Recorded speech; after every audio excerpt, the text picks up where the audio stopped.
the only video you need to watch if you want to hit your reading goals in 2025. Hey, I'm Laisha, aka Monster Romance Girl. I read over 200 books in 2024, when in 2023, I think I read maybe 4 or 5 books. Yeah. 5 things that I did without joining a reading club and without spending thousands of dollars on books. Before I get into tip number 2, which was a major game changer for me, you need to do this one thing first. Let go of your idea of reading. Whatever reading looked like to you in the past, let it go. You were able to plow through 3 autobiographies a week, to sign out 20 books at a time at the library. Maybe you hated reading and just never picked up a book at all. All that in the past has nothing to do with your reading now. So let go of whatever identity that you had with reading and start over. Tip number 3 will really help you out with this next point, and that is to start reading genres that you love. Why I was in such a reading slump 2023, spent the last 5 years or so on a massive self-improvement binge. At the end of last year, I rediscovered romantasy and fantasy books and then monster romance books I had never even heard of until last year.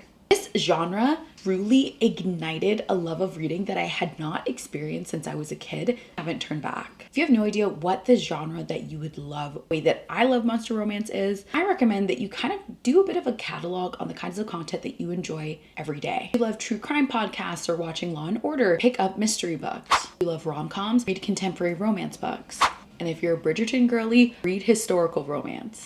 Start with what's popular in the genre, which doesn't always mean it's the best in the genre. It'll be a gateway for you to find subgenres that you enjoy, indie authors you may not have heard of before, till you hit your sweet spot, which leads into tip number 3. That is to get book recommendations. Picture this. Walk into a restaurant and there is a massive menu with food items and you have no idea what to get. You behind you is getting bigger, no idea what to get, what to do, you're feeling embarrassed, and you just quickly grab something off the menu and run away. That is exactly how it feels sometimes in bookstores and libraries when you're trying to find a new book. It doesn't have to be that way. Similar to when you check out the Google reviews before you eat at that restaurant, you can get recommendations for the very books that you are interested in. That's what I did when I discovered monster romance. I recommend that you follow people on BookTube, BookTok, if it still exists, who talk about the books that you've enjoyed in the past. Reddit is also a very underrated place for good book recs too. And that's where I actually discovered monster romance books. A way to keep track of these recommendations is to just build a wish list for yourself on Amazon or wherever you get your books. Hopefully one of those book recommendations match up with my next tip, which is to read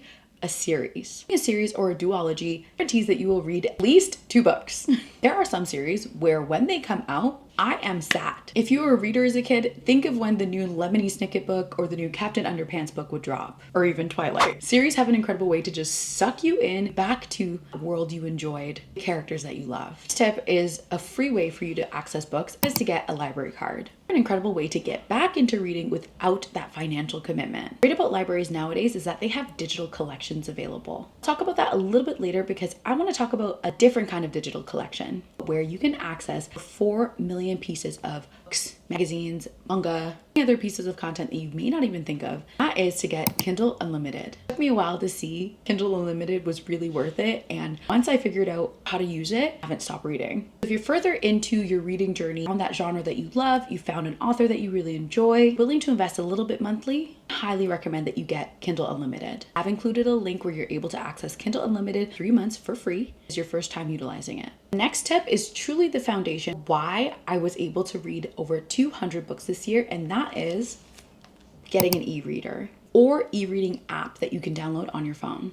The ability to bring my Kindle with me meant that I could read where this could fit into my purse, and I wasn't restricted by how much light I have available, how heavy a book is, and whether it could fit in my purse. I've read over 7 books on a 5-day vacation before. I carry on only packer. There's only so much room I have for books. You don't have to get an e-reader, because you can actually just use an app. I've read books on my phone when I didn't want to lug my Kindle with me. And that's why getting an e-reader or utilizing an e-reader app helped me with the final point, which is bake reading into your daily habits. I have a nightly routine where I read my books, usually out in the living room, and I get most of my reading done just before I fall asleep. Keeps me off of my phone, away from that blue light that keeps me awake and stimulated. Maybe the only time that you get to read is when you're on your commute, or when you're having breakfast in the morning, or when you take your lunch break at work. Bake reading into your daily habit or something you'd already be doing, which for me is trying to fall asleep.